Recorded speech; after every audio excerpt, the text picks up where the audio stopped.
Olá, gente, mais um outro vídeo sobre o cangaço. Eu tenho dito algumas vezes que eu creio, no meu entendimento, que essa história, ela não há mais como resgatar.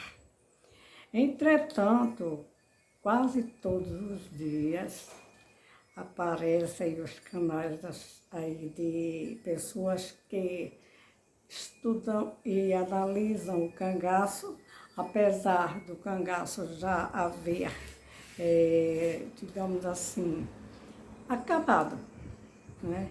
Há cerca de 85 anos, ainda restam assuntos, ou ainda surgem pessoas que querem recuperar a história do cangaço, partindo da premissa que qualquer um pode dizer o que quiser, porque história é história, e não observam que a história ela tem que ser fundamentada em, digamos assim, ela tem que seguir estudos e métodos científicos para poder se chegar a algum consenso, né? E recentemente eu assisti a 2 vídeos já, porque o dono do canal está fatiando a história, coisa que ele fez, escutou ex-cangaceiros, ex-coiteiros, há cerca de mais de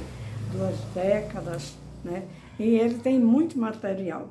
Então, esse último que eu assisti, ele está conversando com o senhor Jairo, que é um dos herdeiros da Fazenda Angicos, casado com uma neta dos proprietários lá. E então o senhor Jairo, ele disse que vão conseguir pessoas, arqueólogos, para buscar os cadáveres que provavelmente mortos ali em Angicos, né, naquela fazenda Angicos, onde existe uma cabeceira, existem muitas pedras, rios temporários, e que esse local, quando chove algumas vezes,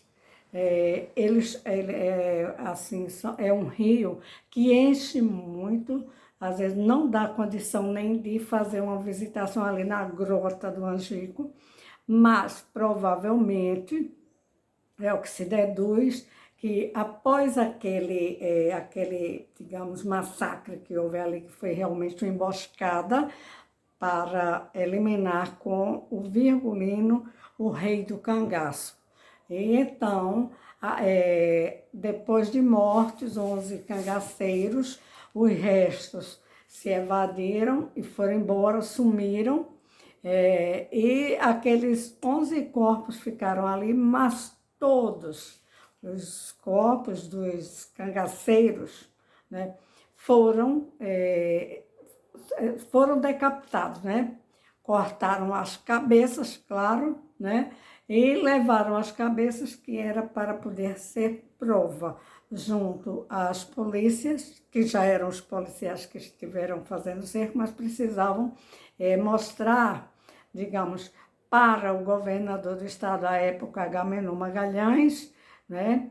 E depois digamos, fizeram um estudo, foi uma comissão estudantina da faculdade daqui de Recife, né? Foi até o local para analisar aquele lugar ali de Angicos e fazer um relatório. Quem fez foi o tenente Albuquerque, e enviar para o governador Agamenon Magalhães, que dirigiu esse documento ao presidente à época, Getúlio Vargas. Então, ainda estão tentando resgatar, quando sabemos que aquelas, ali na época que tem cheias, né?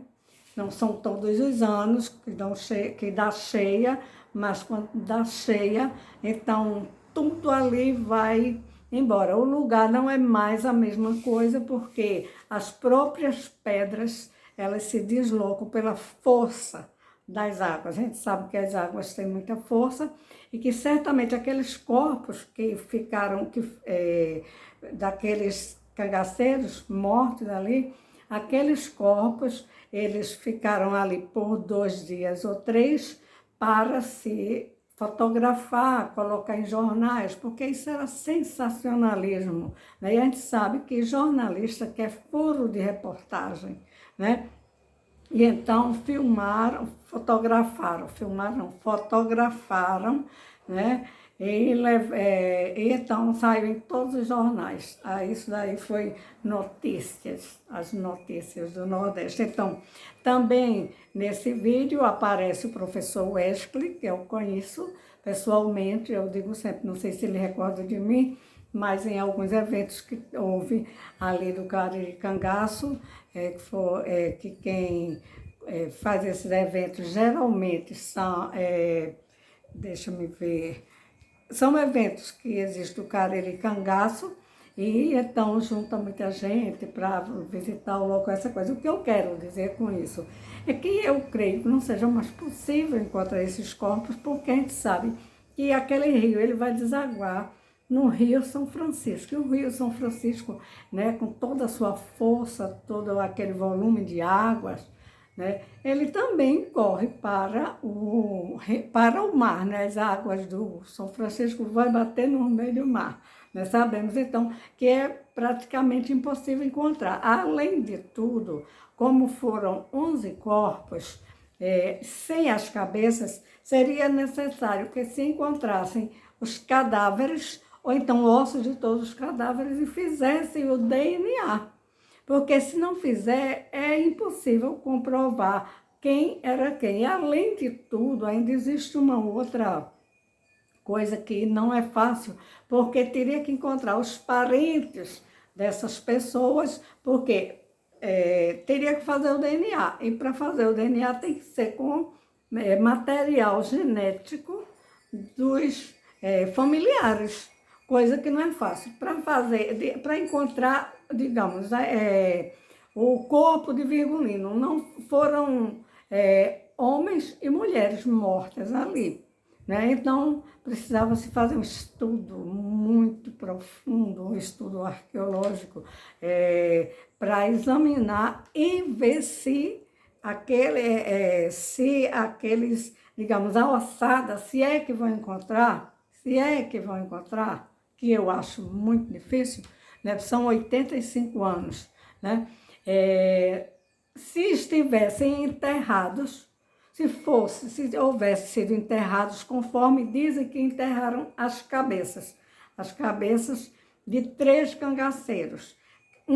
Uma foi da Maria Deia, que chamaram depois Maria Bonita ou Maria do Capitão, a do Virgulino e a cabeça do Corisco. A cabeça do Corisco, essa daí, segundo o Silvio Bulhões, ele já mandou, inclusive, eles já pegaram os ossos, enterraram, tem lá no túmulo, mas eles, a cabeça, o Silvio Bulhões, ele mandou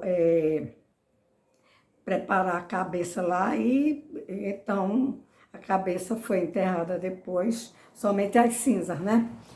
Porque ele mandou cremar, né? A palavra não estava chegando, cremar. Disse ele que cremou, né? O Silvio Bulhões, para que ninguém ficasse mexendo na cabeça do paizinho, né? Bom, mas o que eu quero dizer com isso, gente, é que não é fácil. Aí, então, cada escritor, que são inúmeros os escritores que ainda encontram motivos para escrever e falar como é que foi a morte do Virgulino, né? E então eu estava assistindo ao vídeo e, no caso, o debate entre o Wesley e o senhor Jairo, e estava mostrando o Panta de Godoy, que foi provavelmente o algoz, né? Foi quem terminou de matar o Virgulino. Então eu fui verificar aqui no livro de Frederico Pernambucano de Melo, que isso daqui é um livro está mais para um romance.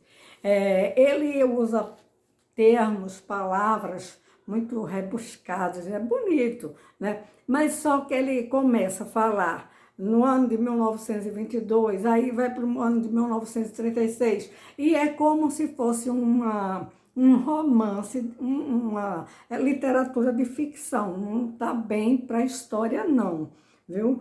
O estilo, é o estilo, né? Palavras bonitas, palavras bem bonitas, né? Inclusive, aqui eu verifiquei que antes, alguns dias daquela emboscada que foi lá em Angico, aí aqui o Frederico Pernambucano disse que alguns dias antes, vejam só, a Maria, né? A Maria do Virgulino do Capitão, ela tinha uma máquina de costura, né? Deixa eu ver aqui. Eu até coloquei o nome, que essa máquina de costura, naquela época, ele disse que era uma máquina Gritz, né? Durlanche, não sei que marca é essa, né? Mas era uma máquina de costura que ela era a manivela, né? E que ela deu essa máquina de costura de presente para uma pessoa. Maria Bonita deu essa máquina para uma pessoa que ela gostava muito. E que essa pessoa morava perto do Palácio Dom Pedro II. Está aqui na página 239 do livro de Frederico Pernambucano de Melo. Isso aqui, ó, Apagando Lampião, que ele já deu 3 versões para essa morte de Virgulino. O que também eu fui verificar é que, por exemplo, se a Maria Bonita, a Maria Déia, ela tinha uma máquina e ela foi para o coito, por que ela não levou a máquina e ela pediu para o Durval conseguir uma máquina de costura para fazer uma roupa para o José, que era o sobrinho de Lampião, que havia chegado ali em Angico? E outra coisa, o Lampião estava, né, confidenciou a alguns cangaceiros que iria deixar o cangaço. Aí chega esse sobrinho do Virgulino e ele manda, né, pegar uma máquina de costura. O Durval vai pegar, e são 2 conhecidos dele, que ele engana a mãe, né, e tira a máquina da mãe ali mesmo para levar para que o Virgulino e a Maria Déia fizessem essa tal roupa para o José. Ocorre que, gente, essa máquina chega à noite e não haveria possibilidade de se costurar à noite, em plena caatinga, sem luz, sem nada. Gente, quando dá 17 horas, né? 18, escurece tudo. Então, por isso, tem aqui uma outra coisa dizendo que os policiais caminharam a madrugada toda no escuro, entre espinhos, pedras, que o lugar é assim, para alcançar o Virgulino. Quem conduziu foi o Durval, o irmão dele, porque conhecia, era o proprietário das terras. Até aí, tudo bem. Agora andaram na escuridão da noite. Está aqui na página 240 do livro de Frederico Pernambucano de Melo também, né? Aí, então, o que é que eu fui observar? Pela descrição de Durval, de Panta de Godói, ele diz que ao amanhecer do dia, eles chegaram ali, clareando o dia, provavelmente 4h30 da manhã, 5 horas, uma neblina que havia, né? E então, nessa ocasião, o tenente Bezerra, que era um dos comandantes, que era de Alagoas, ele disse: ninguém atira, quem vai dar o primeiro tiro sou eu. Portanto, o senhor, deixa eu ver aqui, eu tenho tenente Bezerra, está aqui a foto dele, né? Tenente Bezerra. Ele mesmo queria, provavelmente, pegar o Lampião, porque, vejam só, Frederico Pernambucano de Melo diz aqui que nenhum dos policiais conhecia Lampião. O único que conhecia, está neste livro, desculpa aí, era o Sandy, né? Santo, né? Mas o Abidom, que era um dos policiais, que quando se depara com um cangaceiro, que era o tal do Amoroso, vejamos quanta contradição. O Amoroso havia ido pegar água para fazer café para o Virgulino e para os cangaceiros ali. Ele era que fazia o café. Aí o Abidom deu o primeiro tiro, né? Mas ficou calado, segundo o Panta, porque não era para ele dar tiro, nenhum dar tiro. Quem queria dar o primeiro tiro era o tenente Bezerra, certo? Aí o que é que eu encontro aqui? No livro de Frederico Pernambucano de Melo, desculpa aí, né? Veja bem, o Duval, o Candeeiro, o Chico Ferreira e os outros disseram que o Virgulino não estava equipado, que o Virgulino estava tranquilo e calmo, porque ali onde ele estava o coito era seguro, realmente. Ali tem os lugares que realmente, para se passar, é como se fosse, não diria, não é uma forquilha não, mas tem alguns lugares que você atravessar para sair, para correr. Os que estavam em cima, os cangaceiros, correram. Os que estavam mais abaixo foram mortos, porque os que puderam escapar correram, né? Desapareceram. Aí aqui Frederico diz assim, olha, o rei do cangaço está a menos de 8 metros de distância, não bate com o que o Panta de Godoy diz. O Panta de Godoy diz que quando Abidom atirou, né, Abidom atirou no Amoroso e estava próximo, sim. Aí o Panta vai mais para frente, né, e atira na Maria Bonita, Maria Bonita, Maria do Capitão, atira na Maria. A Maria foi o primeiro tiro foi na barriga, aí depois ela foi levantando-se, aí ele atirou nas costas e a Maria correu.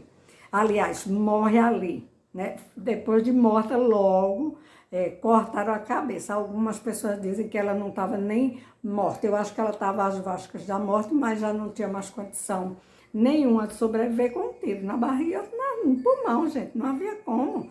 Até para respirar, ela ia respirar como? Com uma bala nas costas. Ela ia morrer, foi fatal, né? Aí cortaram a cabeça. Então, a Maria, segundo o Panta, a Maria estava a cerca de uns 80 metros de distância, né? Do Lampião, que estava lá à frente. Mas, vejamos, o Panta disse que o santo estava lá em cima na pedra, era o único que conhecia Lampião. E ele estava com o Ferreira, né? Que não conhecia Lampião, certo? Aí o santo disse que atirou em Virgulino. Porém, o Panta disse que quando desce pelas Caraibeiras, ele vai encontrar um homem já com um tiro na parte frontoparietal, né? Certo? Se debatendo de costas nas pedras e batendo com as pernas e os braços, tentando, né? Se levantar, entre aspas, né? Eu creio esse é o meu pensamento, é que o próprio Virgulino atirou na própria cabeça. Por quê? Porque, segundo o legista, né, ele disse que o tiro foi de bem próximo. Se o Sandy, estava lá em cima, depois desce. Isso aqui eu vou ler, está na descrição do livro de Frederico Pernambucano de Melo. É bom ler, né? Vejamos, o rei do cangaço está a menos de 8 metros de distância, em pé, inteiramente equipado. Gente, Um diz que estava equipado, outro diz que não estava equipado, certo? Salvo pelo chapéu e pela cartucheira de ombro, né? Pousados sobre a pedra. Santo, ou Sande, o vê com clareza. Ele estava lá em cima, né? Segundo Panta. O santo estava lá em cima, o santo, né? Estava lá em cima. Sabia que o combate iria estalar e desejava correr. Vejam. Por meio de gestos e de movimentos de boca, santo confirma a identificação para o aspirante, sem ignorar que decretava a morte de Lampião nesse momento. Dá para entender? Em resposta, Ferreira vinha, olha para Santo e amolega o dedo indicador na direção de Pedro de Cândido. Aliás, é o Luiz Pedro, que era, ele disse que o Luiz Pedro estava com o Lampião, né? Quando sabe que o Luiz Pedro tinha corrido e que depois estava voltando para morrer com o Lampião. Não dá mesmo para entender. A senha para que esse fosse eliminado aos primeiros tiros, por não fazer mais sentido a presença dele em meio à força. Então, o santo, que é apontado por Frederico Pernambucano de Melo, ele estava lá no alto. Ele era o único que conhecia o Lampião, mas ele estava lá no alto. Ele fez menção em correr, né? Agora, o Panta disse que depois que o Panta, dá o segundo tiro na cabeça do Lampião, né? O Santo, sei lá, que é o nome tudo misturado, disse para ele: você acabou de matar Virgulino Lampião, rei do cangaço. Né? Então, quem é que está falando a verdade? No meu entendimento, o Panta, né? Porque o Panta disse que não sabia que havia terminado de matar o Virgulino. E o Santo disse que estava lá no alto e desceu. Primeiro ele faz menção de ir embora. Ele já estava ali, né? Quando veio o tiroteio, começou ali. Aí depois ele disse que foi ele que atirou. Então, e depois ele disse que estava a uns 8 metros de distância. Ora, ele desce da pedra, né? Depois que ele desce da pedra, ali é de muito penhasco, viu, gente? Aí o Panta já havia atirado no Virgulino. No meu entendimento, eu não vou mudar de opinião, certo? Porque são essas controvérsias, essas coisas que os grandes escritores, que os renomados, eles tudo falam coisas que não tem sentido, né? Que você, quando vai olhar, aí você não tem como você acreditar, porque o próprio Durval disse que o Lampião estava desequipado. Durval Rosa, que era, inclusive, é parente do senhor Jairo, que está dando esses depoimentos agora e que quer encontrar os restos mortais de Virgulino, né? Então, ele próprio, o Durval, nos depoimentos também, ele disse que ele estava desequipado, Virgulino, Lampião. Ele não deu um tirinho sequer. Ora, ele não deu um tirinho sequer com, digamos, com o rifle, mas ele pode ter usado uma arma menor, lógico, porque o tiro, segundo o doutor Lamartine, que é médico legista, que diz que depois exumou, vejamos, né? Veja, ele disse que exumou a cabeça de Virgulino. E que o tiro foi de muito perto, porque esfacelou tudo. Já o Panta de Godoy disse que quando ele deu o segundo tiro, eles providenciaram logo cortar a cabeça do Virgulino, bem assim, abaixo assim logo da cabeça, deixando um pedaço do pescoço para baixo, né? Certo? E que os miolos desceram pelo forame magro. Pelo forame, ele diz o furo, né? Forame, não sei o que digo, porque isso é Foramen magnum é coisa que nós estudamos na anatomia, certo? Então, os miolos desceram, né? A cabeça ficou esfacelada. Quando chegou até Dr. Lages, ele praticamente não reconheceu. Aí no canal, esse que está falando, o senhor Jair Wesley, ele diz: todo mundo reconheceu a cabeça de Virgulino. Todo mundo conhecia. Se aqui no livro está dizendo, quem é que está mentindo? Por favor. Aqui está dizendo que nenhum dos policiais, a não ser o tenente Bezerra, né? Ele conhecia Lampião Virgulino, ele conhecia a foto dele daqui, né? Ele conhecia, né? Quem conhecia era Durval, o Pedro de Cândido, que é irmão do Durval, eles conheciam, porque estava ali na terra dele. E alguns coiteiros conheciam. Mas dizer todo mundo conhecia está generalizando, o que já é um erro quando se vai fazer um estudo. Como é que pode dizer que todo mundo conhecia? Eu, pelo menos, não conhecia. Eu só vi pelas fotos, né? Então, não se pode generalizar, tem que se observar as coisas. Então, qual foi o meu intuito agora? Verificar a questão da máquina de costura. Aqui tem muita coisa também que não bate não, viu, gente?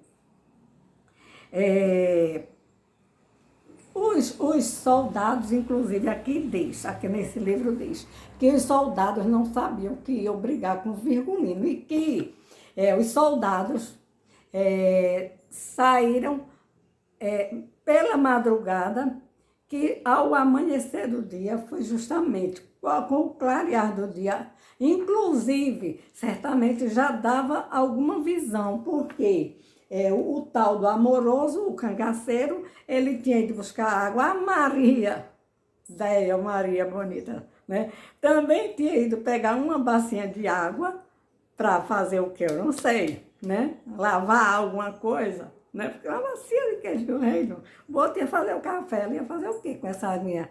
Né? Se ela fosse lavar as mãos, tomar um banho, uma coisa, era outra coisa. Eu acho que ela ia fazer outra coisa, né? Sei lá, né?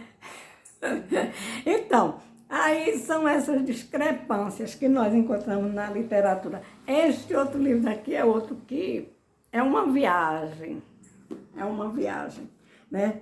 E a gente fica assim, querendo entender como é que agora vão querer, né, recuperar os ossos de Virgulino, vai fazer o DNA com quem? Porque não pode fazer com a suposta filha.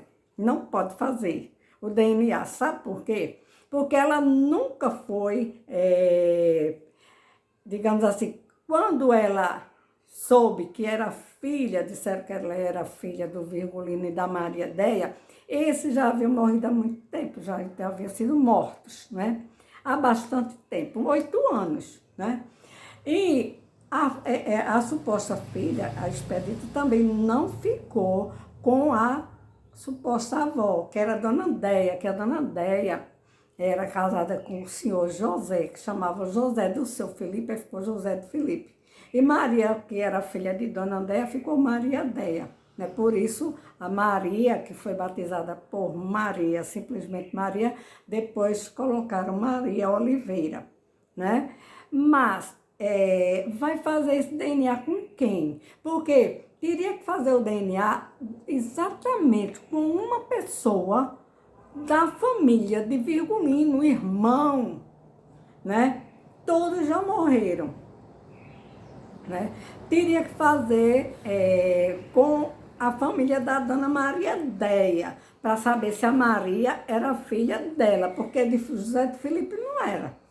E se for fazer com a Expedita, com a neta, não vai dar, porque vai dar um resultado inconcluso. Não há como, e ela nem prova que é filha, ela nem prova, portanto, o resultado, né? Seria inconcluso, né? Outra coisa, dizem que elas pegaram e sabem onde está a cabeça do Virgulino. Era a hora de fazer. Por que não pega o material dela com a cabeça da Maria Deia, do Maria Bonita, e a cabeça do Lampião, do Virgulino. Aí teria que fazer com o resto, aí com as cabeças, né? Agora, com os ossos, como é que vão conseguir isso? É preciso, né? É um trabalho arqueológico, né?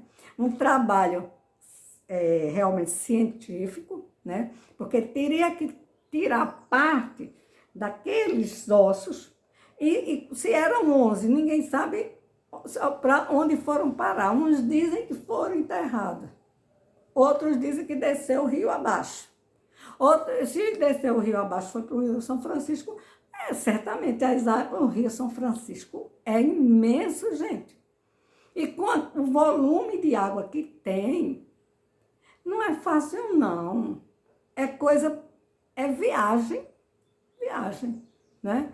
Querer gastar-se dinheiro, o Estado vai gastar dinheiro com isso, só se fosse a Expedita, que ganhou muito dinheiro agora no Carnaval, né, passado, deve ter ganho muito dinheiro, aí ela poderia contratar pessoas. Primeiro, teriam que mergulhar no Rio São Francisco, porque ali em Angico não existe mais, já vasculharam tudo, olharam tudo, nem as pedras não estão mais no lugar. O caminho não é mais o mesmo. Quando a Sila chegou lá, né, que foram fazer, levaram a Sila lá, que ela chegou lá, né, que ela contou as histórias mirabolantes, coisas que você também não pode levar a fé, como diz a história. Ela, o Zé Sereno, cada um disse uma coisa diferente. Então, eu fico imaginando a viagem que esse povo quer. É dinheiro que querem ganhar de like no YouTube, nas redes sociais. Não tem mais como não, gente. Não existe, né? Esses corpos, inclusive, nunca foi. Assim, até poderiam se encontrassem, né, e provassem. Aí poderiam fazer uma coisa legal, enviar para a justiça, né?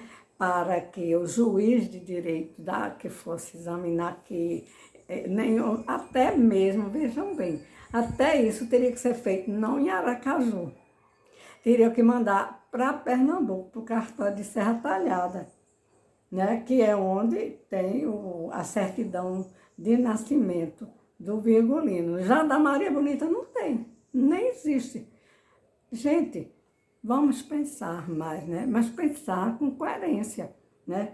Então, o que eu creio que deu para entender que aqui é o livro de Frederico Pernambucano de Melo, né? Ele é realmente uma viagem também.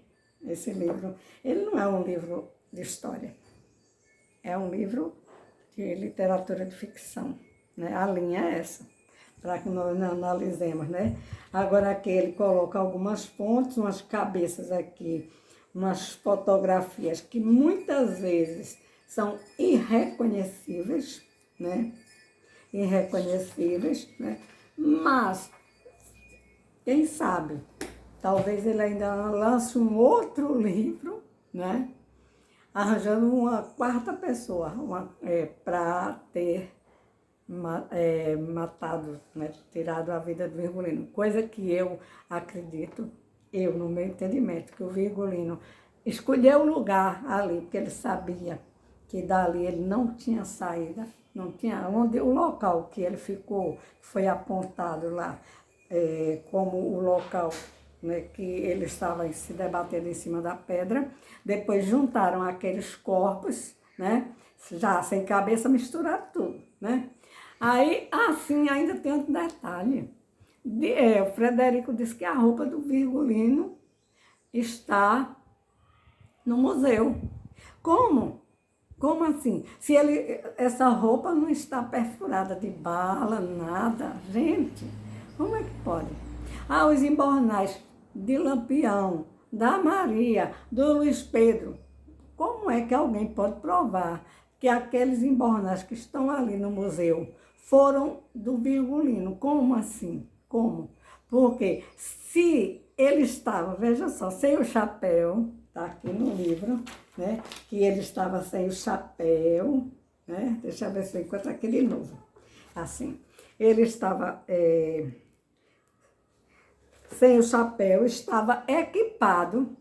Olha aí, o outro disse que estava desequipado, né? Os outros, alguns disseram que ele estava ali muito tranquilo, né? Eu acho que ele estava esperando sair todo mundo, porque daqui mesmo eu dou cabo de mim, ele lá, né?